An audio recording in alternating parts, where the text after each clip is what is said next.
This is Reidsville Chamber of Commerce News and Views, a business resource show with a focus on enhancing the business environment through advocacy, mentoring, and education in an effort to promote economic growth. The Reidsville Chamber of Commerce is a membership organization in North Carolina, working on behalf of its members for the betterment of the community. With Chamber of Commerce News and Views you can use, here's Chamber President Diane Sawyer. Hi, welcome to the Reidsville Chamber of Commerce News and Views show with our special guest today, the Honorable Mayor Jay Donecker. We are going to be discussing all things City of Reidsville and where we are right now as we're moving forward and through this pandemic and just continuing to progress in Reidsville as we have a wonderful group of folks, key leaders, and very progressive council who've been very adamant that we are going to make things happen here in Reidsville, and I'm just thankful to have the mayor back on today for an update. So welcome, Mayor, and tell us a little bit about what's going on. Well, it's good to be here. We're basically staying within our budget with our decreased sales tax revenue financially for the city, but we've got a plan A and plan B ready to go depending on how much of a hit our finances take in regards to the pandemic. Overall, we're still recruiting industries. We are in the final running for an international manufacturer. I think it's coming down to a location in Virginia, South Carolina, and us. We're representing North Carolina. And we're just we should hear something hopefully within the next 5-6 days. So that's exciting news. I think that Jeff had alluded to, we had some great projects that were in the works. And, I tell people all the time, it blows my mind being with the chamber for 9 years, how different council meetings look. It seems like every time we end a meeting, you're going into closed session to talk about economic development prospects. And I think that's wonderful. There's always something to talk about, always something happening. A lot of people working really hard behind the scenes. And, we've talked, one of the things that I didn't mention to you, but I know is important still right now is the census, and how important that is to Reidsville. And as people are looking at us and the industries are looking at us. So, I think that's a great thing. And I think that we've added, what is the number up to? It's like 12 or 1,300 jobs over the last 3 years. Yeah. And this next entity will probably add another 100 or 150 jobs. I mean, yes, we're adding them. Of course, we're still net positive from where we were 5-6 years ago. But yeah, it's a constant, what I call a constant mixing bowl, because there are some industries that are reducing their head count, but there are other ones that are increasing their head count, and there are other ones that want to locate here. One of the things that the pandemic has done is made people, one, more comfortable telecommuting from towns our size. Secondly, it has made manufacturers realize that cities our size can deliver a quality workforce without the negative of being in a larger urban area where pandemic infections can have more of a hit.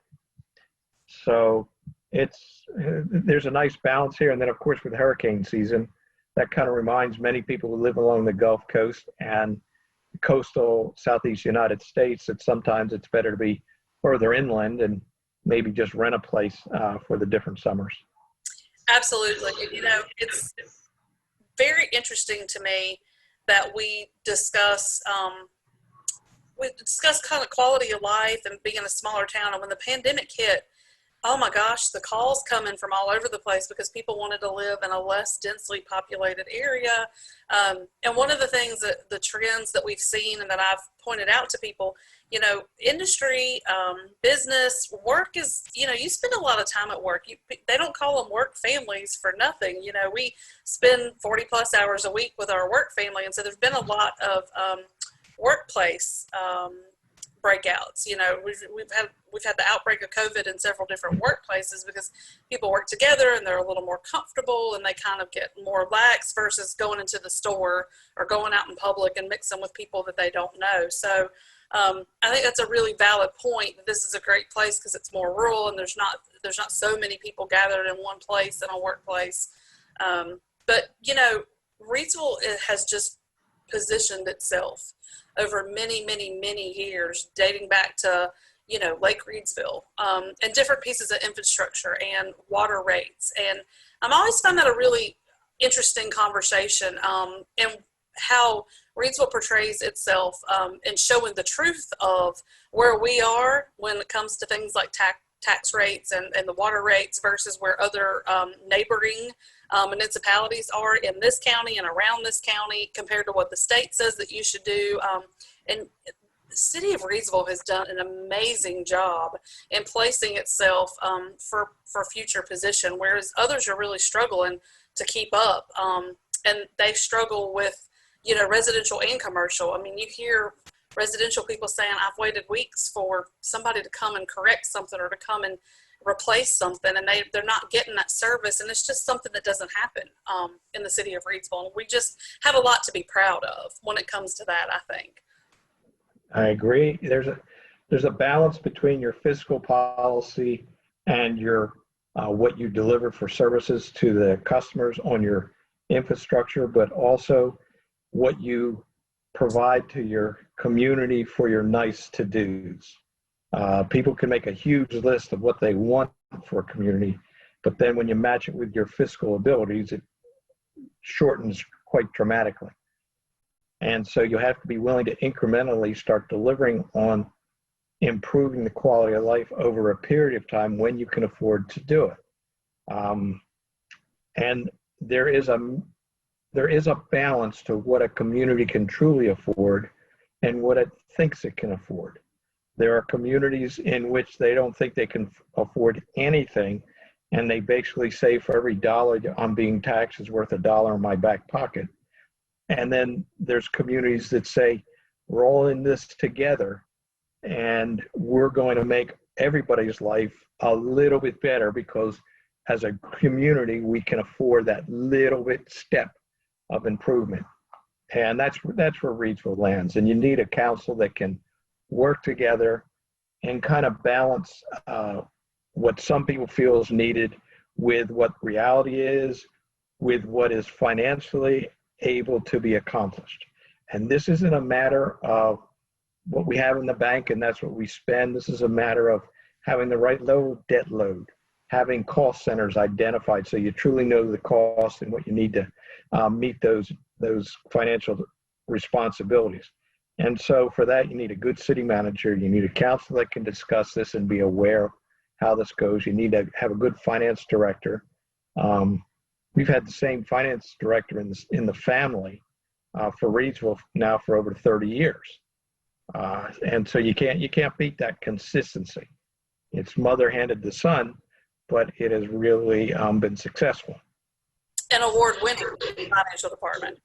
Yeah, I think we're going on 26 or 27 years of that certification. It's amazing. True. Well, talking about some of the infrastructure and being willing to spend money, I think one of the things, and not that it's new, but there's a lot more light being shed on, I would say, and a lot more conversation. Parks and Rec. There have been a lot of improvements and upgrades and then conversations about future. What can you tell us about kind of Parks and Rec and the future of Lake Reidsville and some of the other things that you're looking at? Yes. Well, going back over 25 years now, we made a decision as a city council that when it came to water activities such as swimming, pools, things like that, that we would be able to collaborate with the Y more effectively and deliver a better product if we collaborated with the Reidsville YMCA rather than try to do parallel programs. That's one area. Another area we collaborate with the Y is they run the soccer program. We run the softball, baseball programs. Then you have Lake Reidsville, which, yes, it's a water source for us. It's also a water source for the city of Greensboro, in which we were able to avoid a $1 million bond referendum of 20-some years ago by getting into selling water to Greensboro on a consistent basis. So it was to their benefit to pay for our upgrade on our pumps and our ductile iron pipeline that goes down to that northeast end of Gilbert County. So along those lines as well, when you speak of the water line supply, there's a lot of great things happening as far as like I-785, and the ability for the interstate and that blue shield and what that will do for us. So where do you think we are kind of along those lines, and how that's going to help Reidsville? And even further, you know, as we talk about going into the next state, you know, we're hoping that Danville's also going to pass that for that to continue, as well as the whole idea of the casino. So there's a lot of traffic in that area and a lot of things that are going to be happening.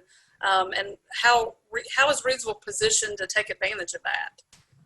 Well, Reidsville is positioned to take advantage of, number one, because where we're located on Interstate 29, that has always been a high volume interstate, and as trucks carry the goods either manufactured away from us or the raw materials to us, that highway is extremely important. It has always been a much more upgraded highway than what you normally see on the map, with a line that's normally a thin black line. 785 is going to happen. It's just going to take a little bit longer because we have about 3 or 4 bridges and 1 or 2 intersections that have to be changed. Once that happens, we'll be 785. And the nice thing is we have a number of entities that are representing the city to manufacturers, making those manufacturers aware that, yes, we've got a black line going to just to the east of Reidsville, but it actually is comparable to interstate quality, especially if they're thinking of going east to Newport News to ship their products out from that harbor, or whether they want to go east on 40 to head towards Wilmington, which that's a fewer number of trucks going there, or south to Charleston, South Carolina, to that harbor. Absolutely.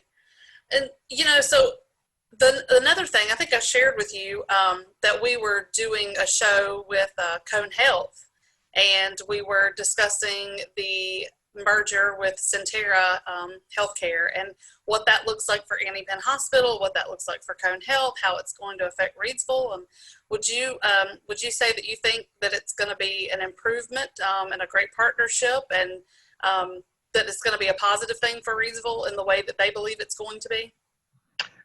Without a doubt. You have to have a certain critical mass to be successful as a healthcare group. Many years ago, a number of years ago, Cone Health by itself was good. Just like even longer before that, Annie Penn was great to stand alone. Best thing that ever happened to Annie Penn was when Susan Fitzgibbon set up a collaborative agreement with Moses Cone. Now we're doing it with Centera because the size of Cone Health isn't enough to justify having its own insurance program. Now, by being with Centera, now all of a sudden they not only are going to deliver health care to us, they're also going to be able to have an insurance program that can deliver health care more efficiently to a larger number of people. It's also going to help them survive because we're in a state that does not have Medicaid expansion, and that makes it much more difficult for hospitals and hospital systems to stay profitable. So being a little bit bigger means that you have a few more entities that are contributing to keep everybody solvent, such as Annie Penn. And I agree with that. And I also think they're going to provide more job opportunities based on some of the things that they shared with us, versus where a lot of times people hear merger and they think they're going to be lost jobs. So it's really exciting what their plans are and how they've positioned themselves. So what do you think as the mayor? And right now, interestingly enough, when it's a large election year like this, there are no municipal elections. So we're in a staying phase where everybody's been elected and they're serving their terms. And so it's kind of nice to relax, I feel like, when I'm working with the other larger elections, to know that we're in a good place and Reidsville's working harder than ever.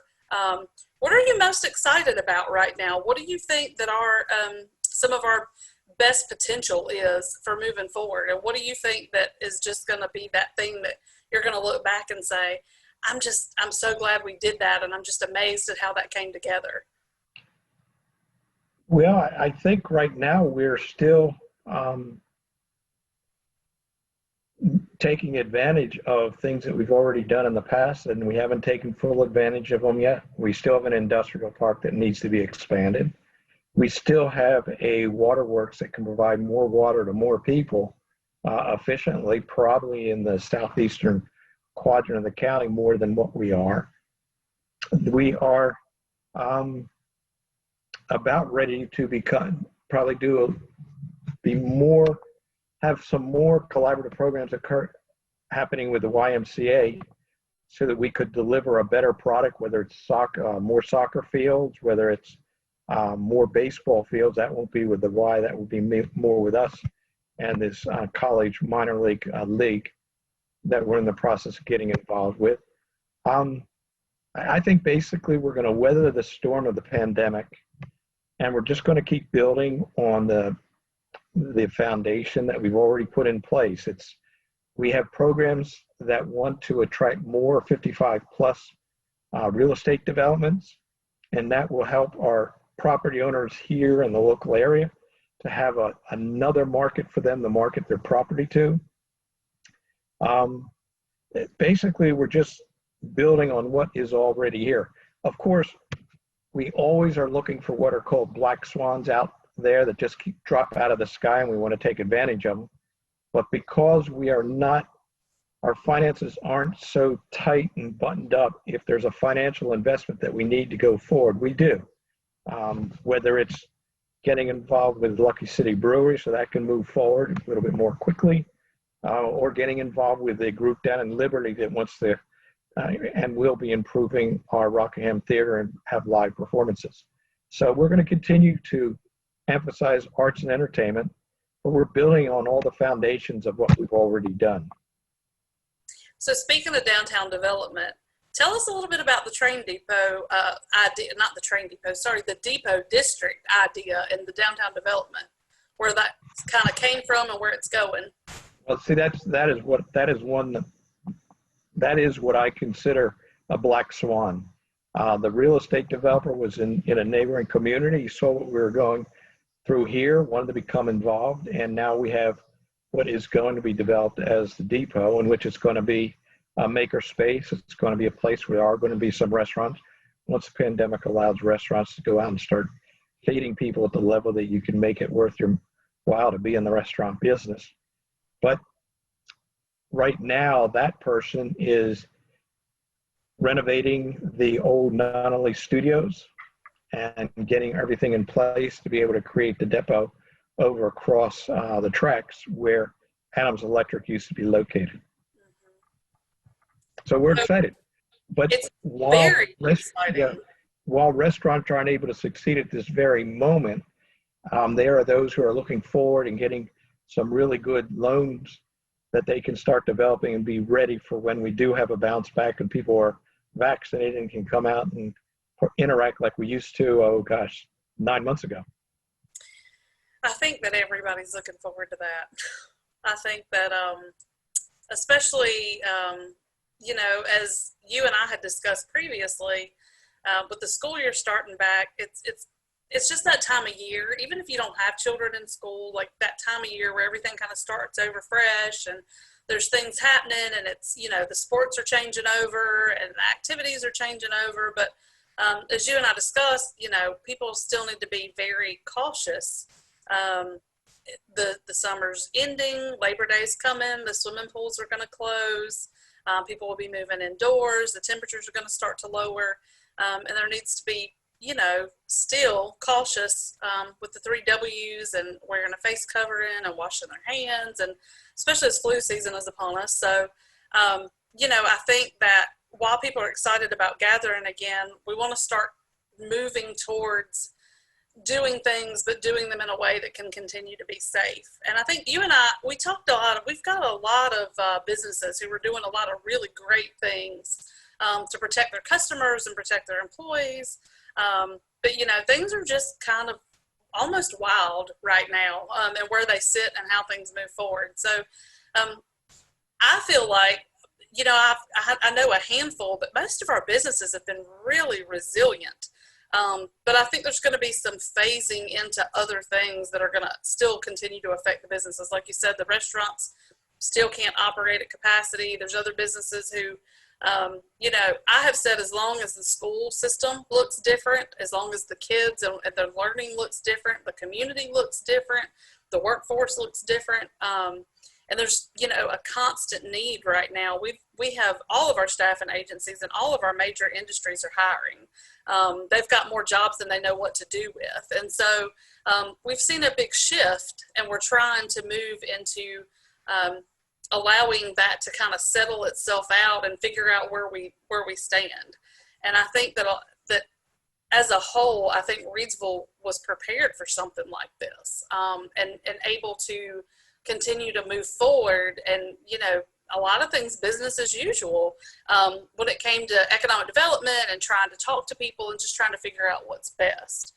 How do you feel about, you know, where things stand and what you think will continue to happen in the months to come? Well, obviously, I'm very optimistic. I wouldn't be in this position if I wasn't. I think that we have to keep looking at indicators. We have to keep looking at markets that need to be addressed. One of the markets that we need to address is a place where people can safely go out to restaurants and have a dinner and not be fearful that they're going to become infected because people aren't wearing their face masks, servers aren't doing what they should. I'll do a shameless plug here. The Penrose Park Country Club has gone out of its way to space out the tables, to allow people to have a tablecloth dining with some upscale entrees, so that people who are missing that, the ability to do that. As you know, the Celtic Fringe is still closed. A number of other restaurants are closed, or if they're open, people who are older than 60 are a little bit reluctant to go in there as a large group because they see too many people trying to eat and walking around without their face masks on.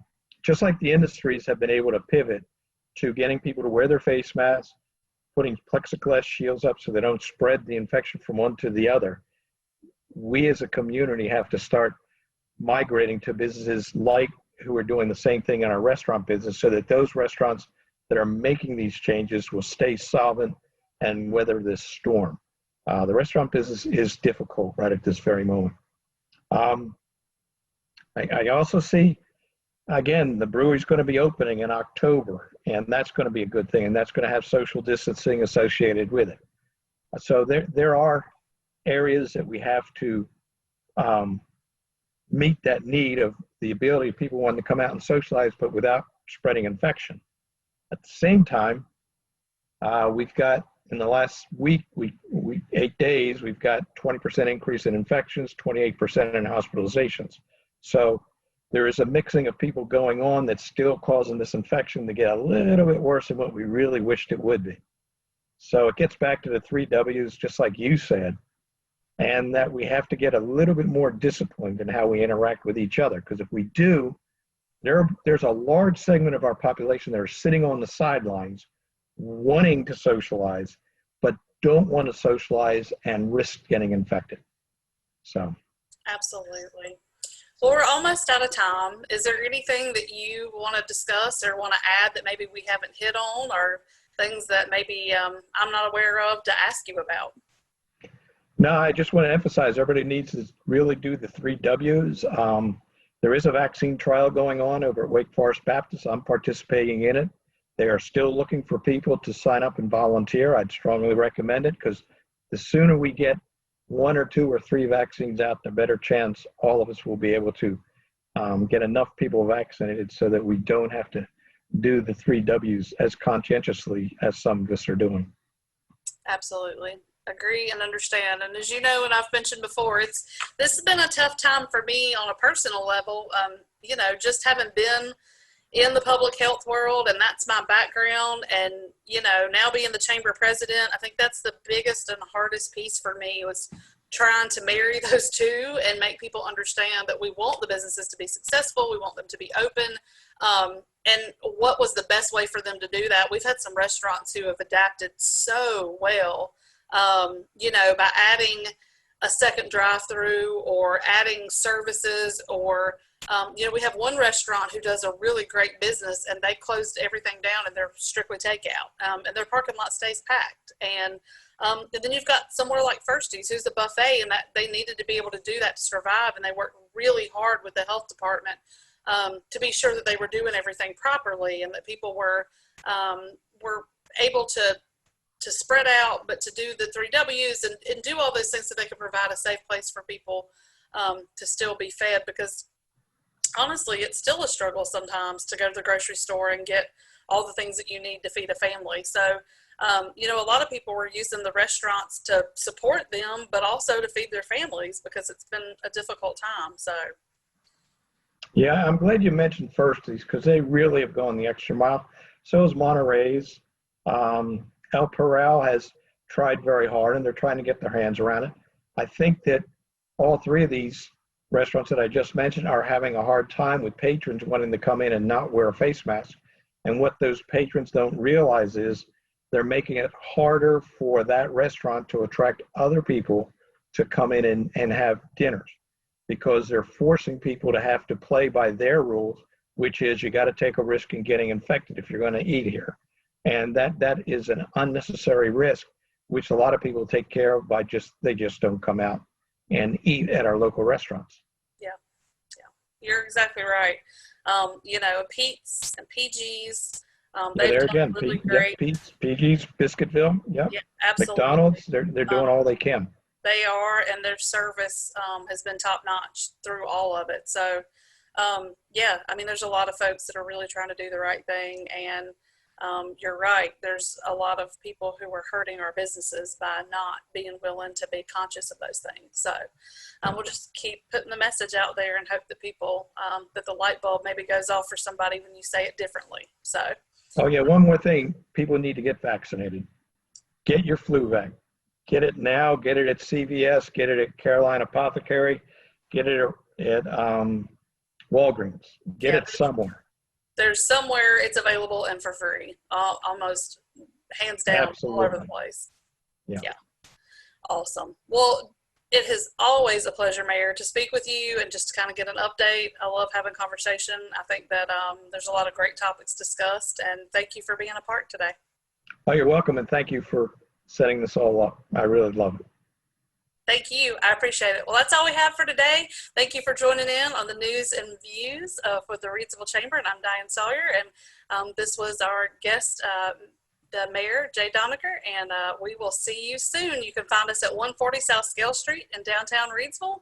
Check us out on Facebook, YouTube, and Roku. See you soon.